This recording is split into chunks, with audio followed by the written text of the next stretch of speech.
Hi, welcome to the Close the Loop podcast. I'm your host, Kevin Dieny, and today we're going to be talking about onboarding new employees. I'm joined by my co-host, Ronn Burner. He's back with us today, so welcome, Ron. Thank you, Kevin. Happy to be back. So we're going to be talking about onboarding new employees because it's actually something that we've heard from our feedback from asking our listeners, asking people, what would you like to hear about? And one of those topics was hiring, onboarding. And so I've put together this topic. We're going to be diving into the onboarding part. We've talked in the past about hiring, and we've touched a little bit about onboarding, but now we're going to go a little bit more into focusing this entire episode on how to successfully onboard new employees. So you've hired somebody, you spent a lot of time. I've heard a lot of people say hiring sucks. Hiring is terrible. Hiring is just uncomfortable, like tedious thing. And once it's over, it's like, oh, I can take that time I was spending hiring and put it into other things. So you've spent a ton of resources trying to get someone in, and now you need to train them. Take that hired person and give them the tools, the education, the knowledge, download that they need to be successful in whatever role you've hired them for. And there's quite a lot of roles in quite a lot of different formats for this and a lot of different industries. So Ron and I have an interesting background of experience, so we'll be jumping into that. And I guess the first question to throw it over to you, Ron, is why do companies bother doing the onboarding for new employees? I mean, I think it's a transition because usually when you're hiring, there's a need for them, right? So the people that are already there are wearing multiple hats and doing things, which can be a little bit disjointed or a little bit discombobulating, even for them that are there. Whose role is this? Technically, it's not mine. We need another person. So it's confusing for the people that have been there along for the whole ride to begin with. So when somebody new comes on, you really want to cater to the specific role that they're going to be in. So you want to catch them up as best as you can, just to try to get them somewhere near the knowledge base that you're at on where something currently is, so that they can actually kind of apply their experience in it. Ideally, you're hiring them in a very specific area of need, and they're already an expert, so to speak, or subject matter expert in that area. So when they come on board and during the process of explaining to them and catching them up, they're seeing things and hopefully learning things and immediately identifying areas where, okay, I can improve on this, or I can step right in. But I will say that is so much easier said than done. Yeah. So what do you think if a company, let's say company says two different things. So company A says, okay, Ron, our typical onboarding process is about 6 months.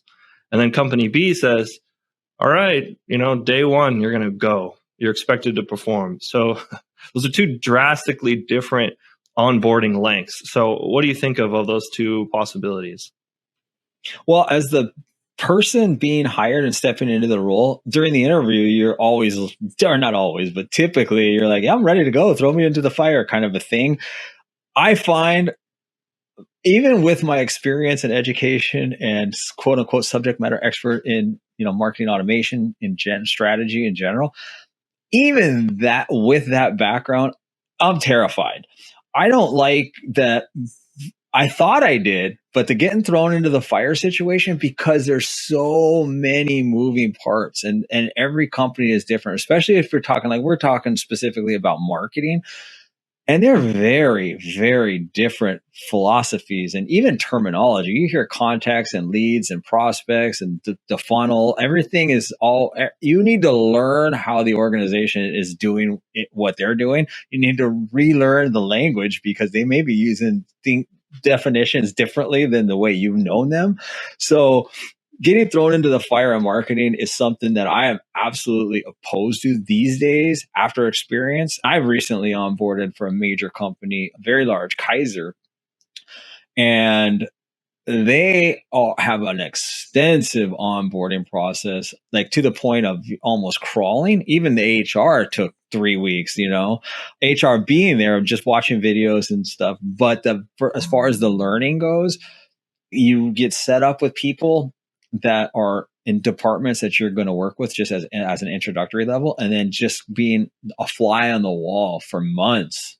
Like I wasn't asked to do anything for months because I was a fly on the wall to learn, basically. And even with that, it was difficult because it's so many. I mean, we're talking, our vendor list alone is, 5 pages of just marketing stack, just the marketing stack. So getting your credentials and getting those things it's work. Yeah, it's like day one. It's like, here's a manual. It's like an encyclopedia collection of everything you need to know about this company. Being handed a manual, I would say, is one of my least favorite ways of being onboarded, because there could be lots of context in the manual, but it's just not exciting. It feels like you may read through this whole book, and then you're like in school and you're going to be quizzed on, what one sentence said. And it kind of does feel scary to have that. Okay, here's the manual, go get them. Instead of, okay, here's the manual as like a backup reference, because you may not always have access to ask somebody a question, and you may just need to have this information somewhere. These manuals are like PDFs now. And then they're all the opposite side of that spectrum is like, there's no manual for this.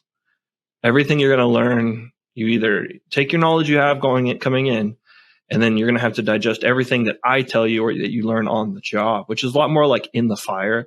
But I like to think of it as, and there's a lot of formats for onboarding, but I like to think of a pretty good format being that you start out with learning about the company's resources. That means getting to know your team, people, right? What your setup's going to be, your computer, PC or Mac. Sometimes that throws people off. Like email formats they're used to, scheduling, like how do you schedule meetings? How do you get in touch with people? Some companies have Slack, some people have Microsoft Teams or something else. And so I look at that as like the resources. To get to know what resources you have, who you have to ask and who you have to talk to before, like, going full into the deep end right away seems a little daunting. But some industries, I think it has to work that way, right? Do you have any experience where you felt like you were thrown in the deep end right off from the beginning? I would say 2 areas I've worked in have been, my undergrad is exercise physiology, kinesiology.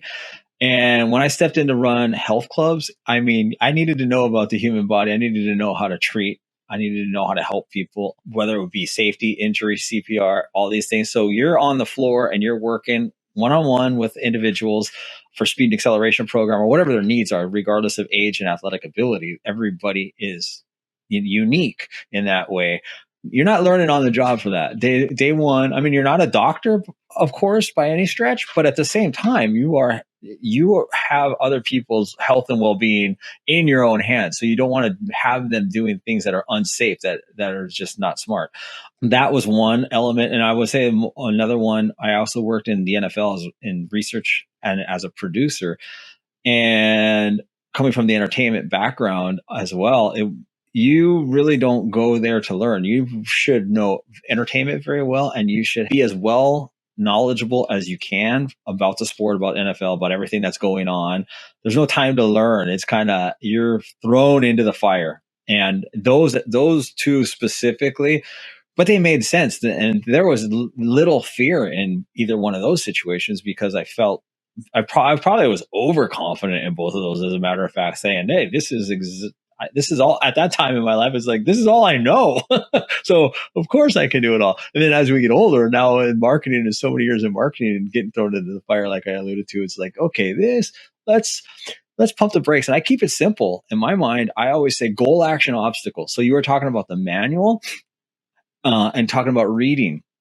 I agree with you. The manuals, it's not that it's daunting, but you don't know what you're just reading it, and as you're reading it, everything makes perfect sense to you, right? But you're not applying it, and that's where things become more like the resources you're using to solve these problems are used, and you're finding out where the resources are to solve them, and you're applying it, and you're actually thinking.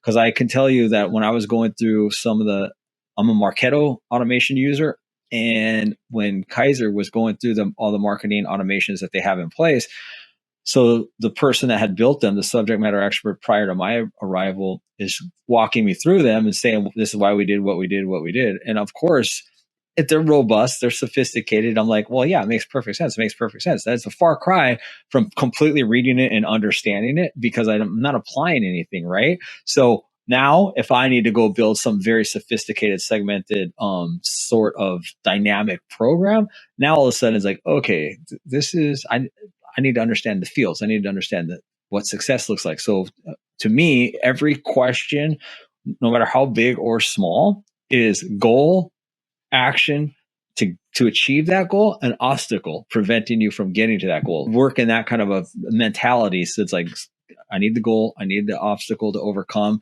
and the actions I'm going to take. What is your experience, especially with onboarding? Like from the, like my knowing you, you're kind of the subject matter expert that typically comes in and implements like what you do, right? Rather than you learning what the company does and you just kind of falling in line with that. You have a little bit more direction that you're bringing to organizations typically. Is that right? Yes, I have experience from like a lot of things, sometimes not even in marketing, but the experiences where I jumped into the fire were closer to like when I first started doing jobs and doing work. And a lot of times it was like, okay, you know how to sweep a floor? Go. You know how to do this? Go. You know how to, like I remember the first time I was working with a register, taking cash and stuff. I remember thinking like, I had this thought like, wow, this is a lot of trust placed in me because there's a lot of money in here. I mean, relative to me at the time, I'm just like a young kid. I remember thinking, there's a lot of money in here, a lot of trust for not training me, like how to do this well. I worked for El Pollo Loco at the time, and they made it so that, look, you just work the register, and then when it reaches a certain amount, someone else will come in and take it from you. And when you need money, you ask, and then someone else will bring you a register. I didn't have to do everything. So they took away all the hard parts about the job so that I think they could hire people who were, needed to be trusted less, that needed a whole lot less skill, because all they have to do is talk to people and press the button on the screen. They didn't have to be responsible for making sure every penny matched and everything. Later, like the longer I was there, the more they're like, okay, now you got to make sure the money in your register is accurate. Now you got to make sure at the end it matches up with the total on the screen.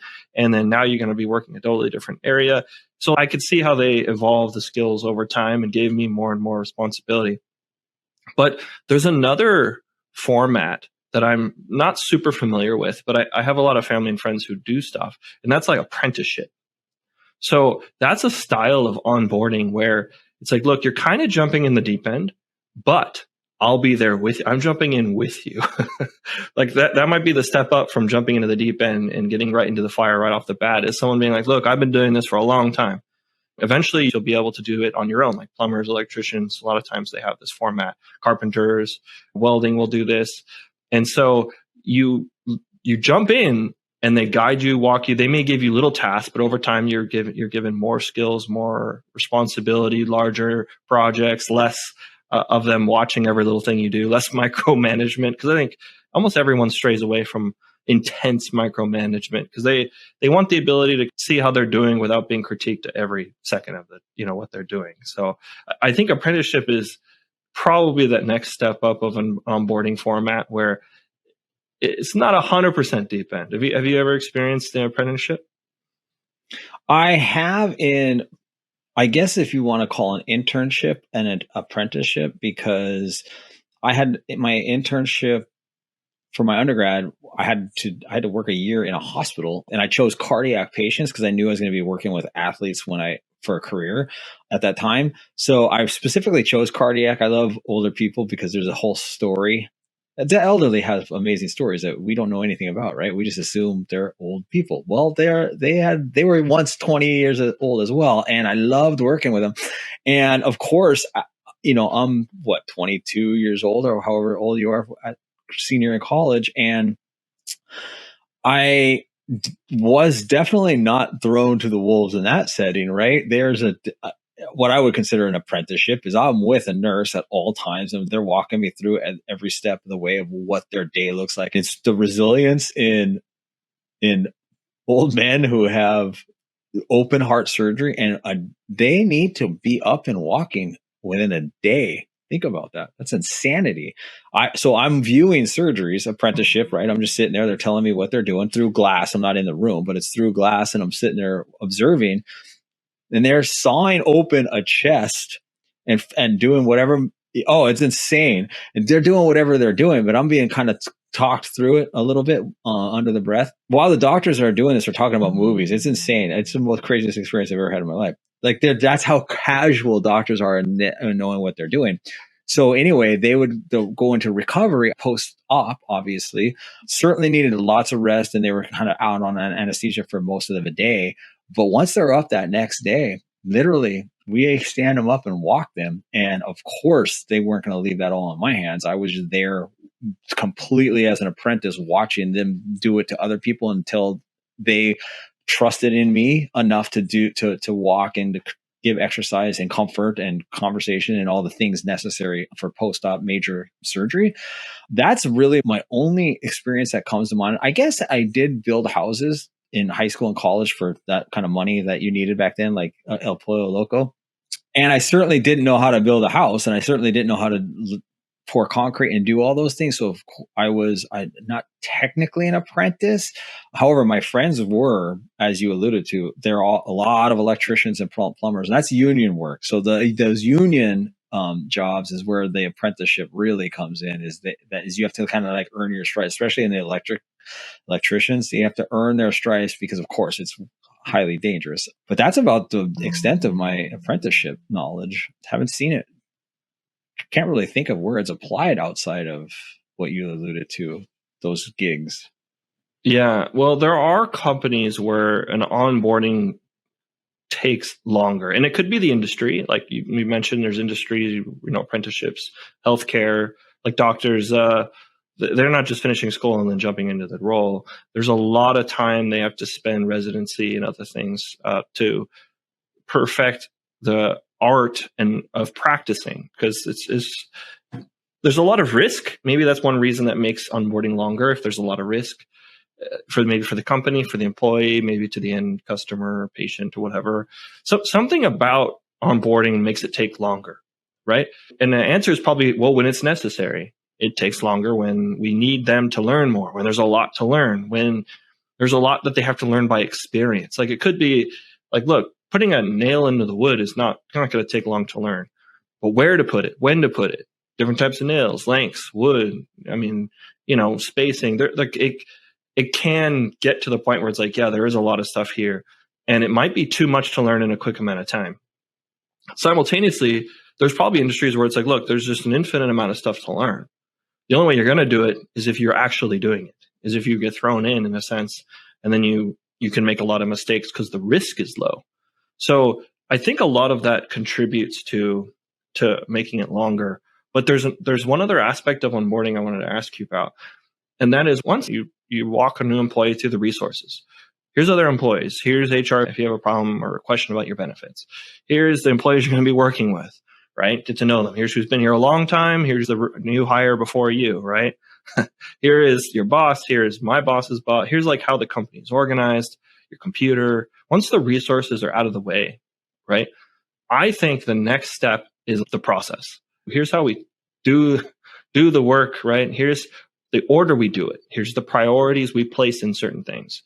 Here is what is important to us, like values. Here is the key performance indicators. Here's sales or revenue as a goal. But in other things, it's like, how long we spend on a job, how, the feedback we get from selling a car, the returning patients and how well they're receiving the experience, how much they paid for something. There's lots of measurements of success, and you need to communicate to the role, right? Here's how you're measured. Here's what the company is trying to do. Here's how we go about doing that. And so teaching process or being taught process can be a little tedious. But do you have any experience there? I have. And not only that, I have experience preaching process. I think process from the marketer standpoint is absolutely imperative, in my opinion. I think you need to understand, again, it's goal, action, obstacle. You need to absolutely understand why you're doing something.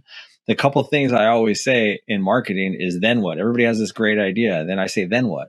Like, then what? Because the picture is always somewhere else, especially if we're talking about a customer journey. And in marketing, that's essentially what we're always talking about in a roundabout way, because without the customer, there isn't any other marketing anyway. And without the conversion, which is all why we measure it. So my process elements are really key. I think your leader should put the person being onboarded in a position to succeed. So they're coming in and they're clearly defining and clearly explaining, what their role is, what they're here to do, and reassuring them, we'll get you there, but nothing to fear at the moment. I'm going to even cue them up. I'm going to ask you in our meeting, in our weekly meeting or whatever meeting we have, I'm going to come to you. I'm going to ask you this. And what that does is it builds confidence because they know what they're going to be asking. They're prepared to answer that in front of a group. So now their voice is being heard and now they're feeling like they belong. Now they feel like they matter. That is in addition to actually learning and process, that is actually like making them feel a part of it. So queuing them up, those little wins, and that just speaking confidently in front of people that you don't really know all that well because you're onboarding, and then doing your piece. That to me is a big part of the process. The manager, the leader, putting you in a position to succeed for the big picture. So you mentioned KPIs. That's also part of the process where they need to know where they're headed and where the organization is headed. So they know what their focus is from a roundabout way, at least a guidepost to say, if I know what my end goal is or what my KPIs are, at least I know where my train of thought should be, where everything should be kind of thinking along these lines, just for a general guidelines. The other thing I think is really important is, for onboarding specifically, and it gets back to setting that comfort level, is here's where we are today. This is our current state of affairs in the entire marketing ecosystem. This is exactly where we are today. Here's our end goal, like all the diagrams and all the talk, and forget numbers per se, just talk about the scaling. You want something sustainable and scalable. So this is our end goal, is this is where we want to get. So this is how we're going to get there. Now that's where you come in. Like, this is how we're going to get there. So once they thoroughly understand where the company is, where the organization is at the point, and then how we're going to grow together and move together, then the person being hired, I like to think that's, or at least this is how I think of myself. Until I'm there on a knowledge base, until I'm caught up to you in some way, then when we start expanding upon this to get to desired state, now is when I can really offer my expertise and my experience, because this is how I've seen it go and this is how I would do things.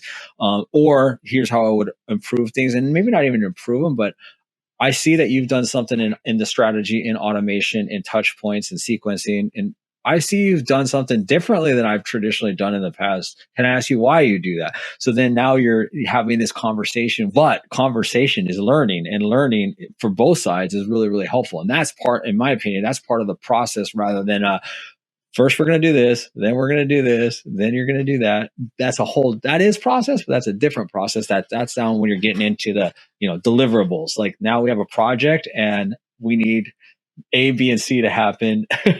You know what I mean by that? Yeah. I think of a process as something a company has used for a while. It doesn't have to be per se, but it's something the company has found is successful, or it's something the company is trying to make successful.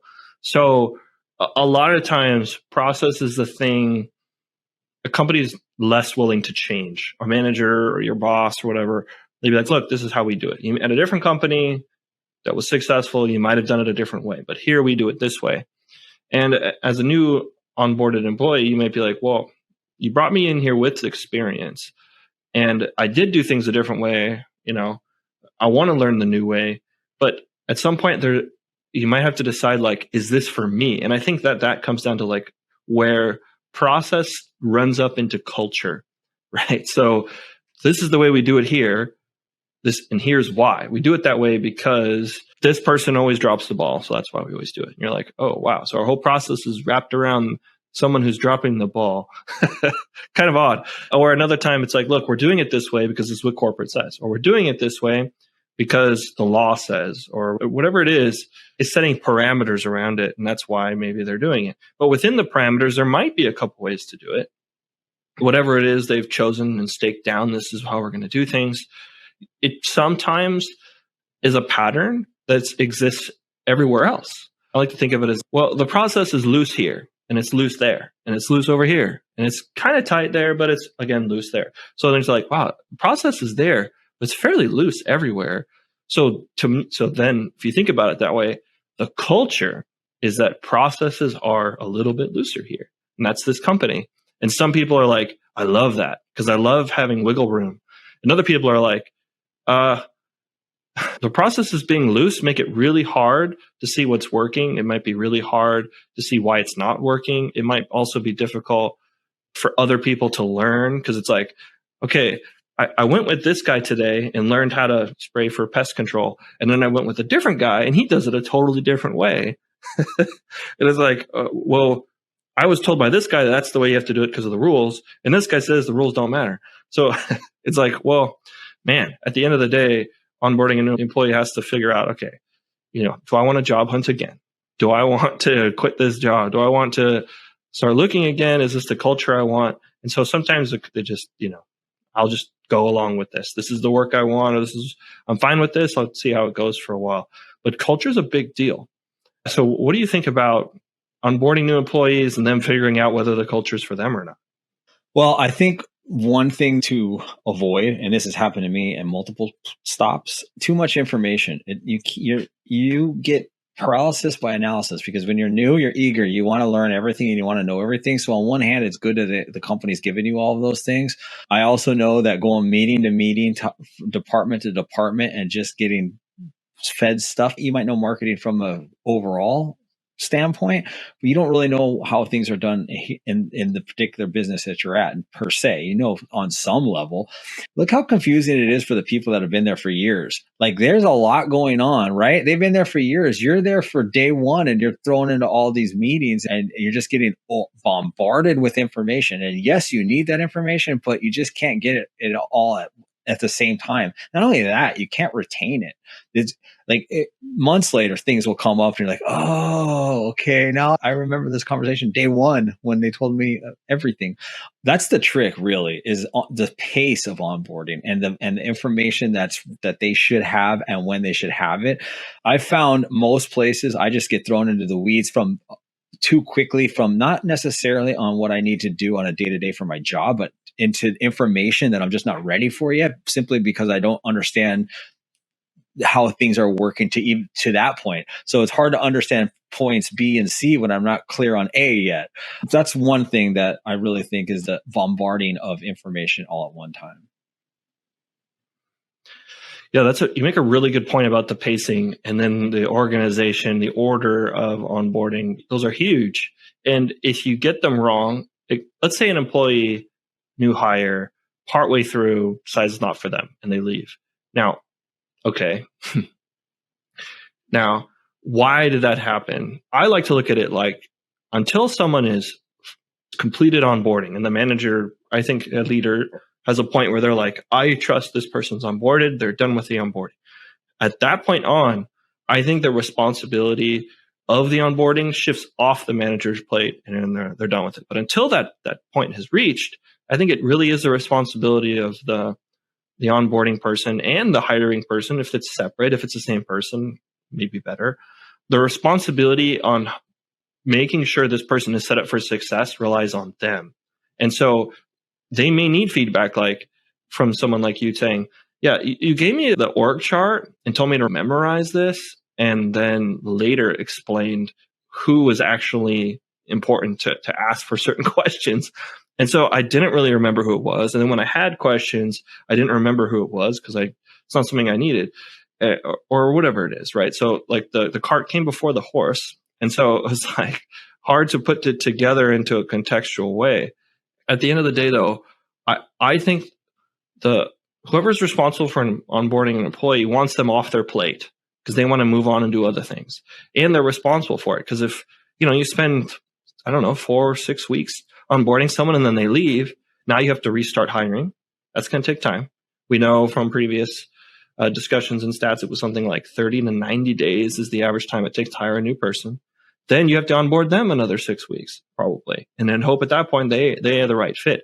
So over time, you're just cycling through this process, doing this over and over again. And with some employees, they may get it quicker in the beginning than others. Others may, take it really slow. it may not all relate to like the quality of the employee. So, but I still think it falls on the onus of the manager who's responsible for how well onboarding goes. What do you think? Right. I do think it falls on them. I also think it goes a step earlier in the interview process. I think you want to be very specific and clear, almost what they could expect, because that will, I know as a person that gets interviewed for roles to move throughout my career, I always say, I let them know straight up, very professionally, of course, but like we're vetting each other here, right? It's not like the only job possibility in the world for you. So if you're desperate, you probably wouldn't say that. But in the grand scheme of things, really what you're doing is you're vetting the company that's employing that's interviewing you, as well as they're vetting you. So in that process, if the manager is very, very clear with the role that they want this job to be and this person and how they want to take them and how they foresee them going and growing and all of those things, if you're very clear with all of that, the employee, the interviewee, is going to obviously ask questions back because it's the choice that they're going to make, and it's a big deal. So that kind of back and forth will really tip off both sides on how things are going. So if that is all handled well in the interview process, was once again, the onus is on the manager, right? They're the ones that are doing it. So then when it gets to the actual onboarding process with the manager, there's not a lot of surprises. There's not a lot of tricks. And if there is, then shame on you. And no wonder they're leaving and going to a better opportunity, because the picture wasn't painted quite as the interview process led them to believe. And that's back on the manager again.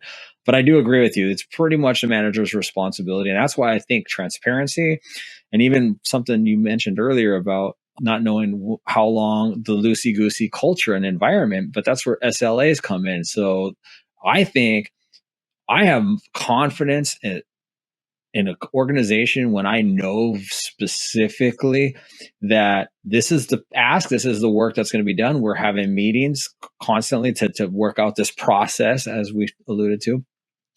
And in this process, we determine the SLAs basically in that moment, the service length agreement of how long it's going to take you to get what you need to get. And that puts pressure on them. So you're not waiting around. So the culture becomes, there's 2 days. It's going to take them 2 days for this release or for this process to happen, for them to complete the work required. That's a comfort, in my opinion. That's a comforting feeling. I like knowing the timeline. I like knowing when to expect something from somebody else, and I like knowing how much is on my plate that I need to take care of to get to them. Because, like you said, when they get to that meeting and they're like, "Oh yeah, I'm not ready yet," or that kind of a thing, and they're like, "Okay, well, how long am I gonna have to wait?" That's not great for anybody. But the person that says, "Well, I'm not ready yet," now they're accountable. They have to be held accountable because they're in the meeting. And it's okay. Things happen. I'm not saying that you're in trouble because you didn't get things done on time, but we're in a meeting and this is not done and this is being held up. So what's your update? When can we expect this? You know what I mean? So you typically, I would think, no employee wants all that pressure on them saying, okay, I should have delivered on this date and I did not deliver. Now I just had a meeting and say I need another day or whatever. You know what I mean? So that kind of perpetuates the culture to say, okay, we're a machine and I need to answer for not having A, B, or C completed. So that communication, that collaboration is clean and clear. I think it is really important to make sure the collaboration is clean and clear. And I think it needs to go both ways in a sense, because I think it helps you as the hiring manager or leader to get some feedback. I think it's important to know maybe this went too fast, or, if you had asked me here, we could have gone faster. Like maybe in one area, they're like, look, we went too fast. Another area, we went too slow. And so how do you know? And every person is going to be different. I think you can really screw up onboarding. I think it's easy to drop things and make things so that you just spend all your time hiring. And when they're done hired, you just want to wash your hands of it, and be like, okay, go. Other people will train you. Yeah. Some other employee here who's been doing it a while, they'll just train you. They'll pick up the habits, good or bad, of that person, the processes, good or bad, the values, right, of that person, with a little bit of indifference of, this is a different person. They're going to respond to things differently. Look at it like I spend a lot of invested time and resources hiring. I'm not just hiring a person for today to do this job today. I'm hiring this person in a role that I want them to grow so that later they might be going to hire people and they're going to go through things. And so it's a future investment. And I think it should be taken seriously. And I think it should be looked at. If you have an onboarding process you think could be improved, I don't think you know, go hardcore in the workshop and make a 10x longer onboarding. I think you just look at, okay, what areas can be improved? Ask a recent onboarded employee, or if you're onboarding one right now, ask them, you know, how's it going? What could be improved about this process? I've been through a lot of onboardings, but I haven't ever been through one where I was asked for feedback at the end. Have you ever had that, Ronn? It's so funny that you just specifically asked that question, because the point I was going to make is exactly that. I was going to say it's also important in that process for the person that is onboarding you to say, how you doing?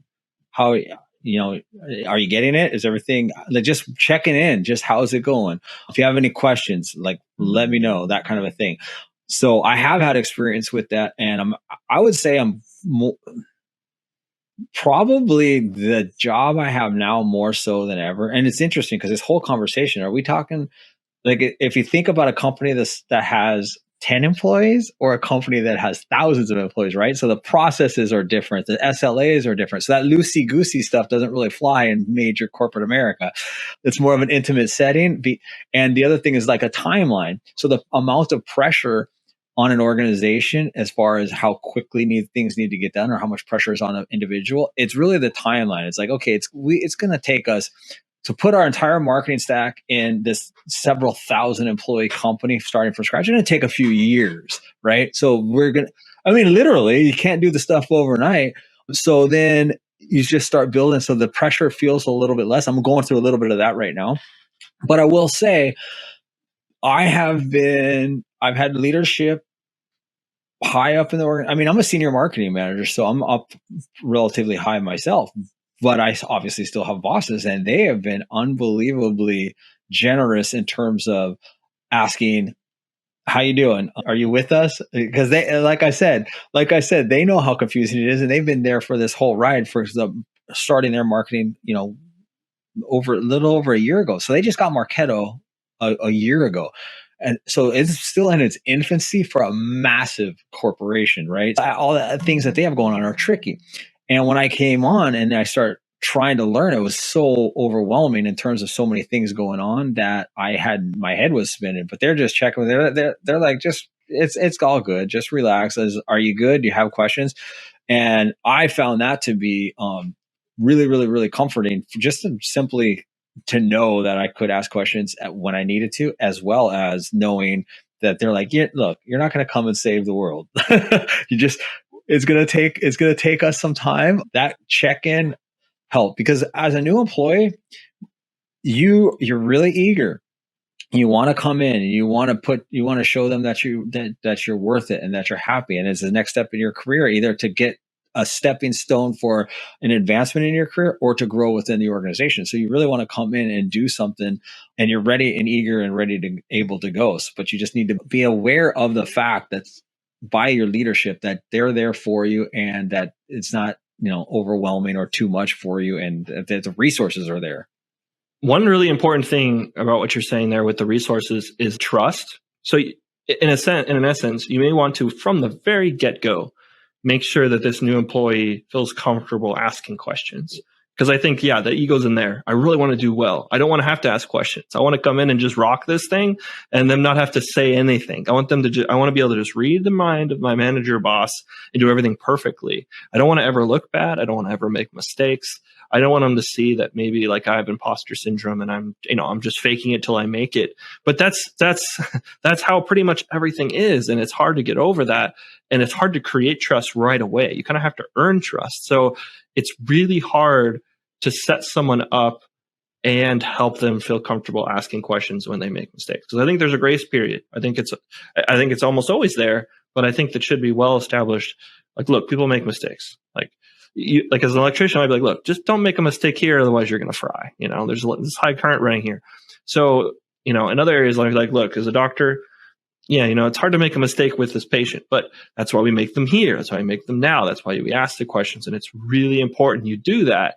So I think establishing a culture of questions has to be present in the company. Otherwise, you're going to have employees who work for you terrified to ask questions, terrified to make mistakes, never wanting to admit that. you're hearing about it in reviews when you're not, when you should be hearing about it from your own employees. That might be a signal. I got a culture problem. It means I got an onboarding problem. It means I got it's just a lot more involved. Yeah, I would say don't talk over people's heads. I mean that always, in the sincerest way, because sometimes when you simplify things, like you said, when you come in, you feel like you're the subject matter expert. So there's all this pressure on you to be the expert. It's okay to say, I don't know. And I've had to learn that, because you feel the pressure of, they hired me for this role, so that means I need to know everything. And when you get asked a question, it's like, off the top of my head, I don't have every possible nuance of a marketing automation platform memorized. I know it extremely well, but I need, you need to fact check a little bit, or you need to validate what you think, or solve something in the instance that you hadn't even ever touched before because you just haven't needed to.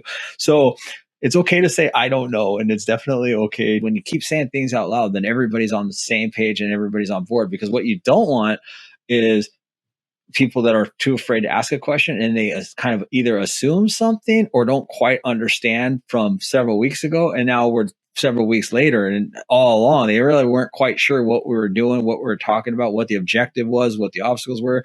So that real clear, redundant process talk, that's not over anybody's head.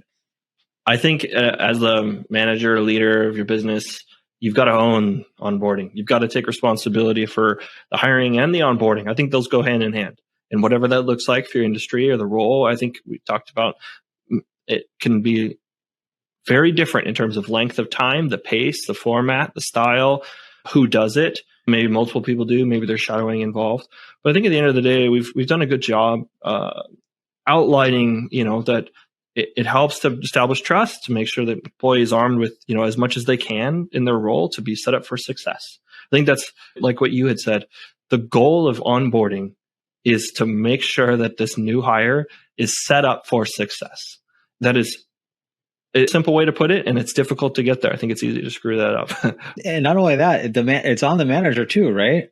You hired this person, so it would behoove you and your department and the organization as a whole for this person you hired to succeed, because if they succeed, that means you're succeeding. Yeah, without them, right? The company is umbrellaing, carrying their weight. Until they're there, everyone else is carrying the weight. So as soon as they're there, it does lessen a little bit of the load, the pressure that exists on other people who are currently fulfilling that role, wearing that additional hat. So that it's also really critical to get, onboarding right for the benefit of everybody else who's an existing employee. I think that pretty much covered it. Was there anything else you wanted to add, Ron? That was pretty thorough. That was really, really good, in depth on both sides of the fence, right? Yeah, I think we hit a lot of this. We could dive into each little piece deeper, but I think we covered like the general idea of it. But help new employees land on their feet. That's what onboarding is all about. So thank you for listening, and thanks, Ron, for coming on. Thank you, Kevin. Happy to be here.